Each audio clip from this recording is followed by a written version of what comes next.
Hello एभৰিৱান, কি খবৰ? আশা কৰোঁ সকলোৱে ভাল। মই আপোনালোকৰ আজি চিকেন কাৰী কেনেকৈ বনাই দেখুৱাম। ফাৰ্ষ্ট টাইম আপোনালোকে মোৰ চেনেললৈ আজি এখন বনাবৰ কাৰণে আদা নহৰু পেষ্ট, মাংসখিনি ভালদৰে ধুই ল'ব। পিঁয়াজ, কটা পিঁয়াজ লৈছোঁ, তেজপাত দিছোঁ আৰু শুকান জলকীয়া 3টা। ছানৰাইজৰ মছলা অলপ ব্যৱহাৰ কৰিম, সোৱাদ অনুসৰি নিমখ আৰু হালধি। তেলখিনি গৰম হোৱাৰ পিছত তেজপাত আৰু জলকীয়া পিঁয়াজখিনি লগতে দি দিছোঁ, আদা নহৰু পেষ্টটো লগতে দি দিছোঁ।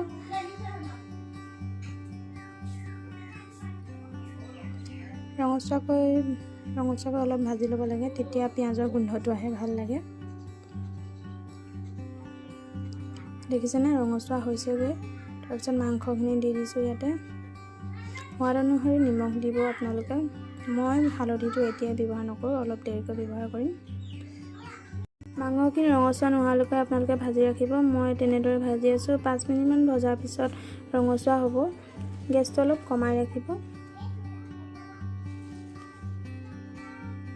অলপ ভাজিছোঁ আৰু তাৰপিছত ঢাকনখন লগাই দিছোঁ। এতিয়া দেখিছেনে, ৰঙচুৱা হৈ গৈছে মাংসখিনি। ড্ৰাই কৰি খাওঁ ক'লেও পাৰিব, কিন্তু আমি মাংস লোকেল মুৰ্গী আনিলে প্ৰায় জোলে খাওঁ, জোলটো খাই ভাল লাগে। এতিয়া মই মছলা ব্যৱহাৰ কৰিছোঁ, কম পৰিমাণে দিছোঁ, কাৰণ মছলা এনেও পেটৰ কাৰণে বেয়া। আমাৰ প্ৰায় মছলা খোৱা নহয়। এতিয়া গৰম পানী কৰি ৰাখিছিলোঁ, গৰম পানীখিনি দি দিছোঁ।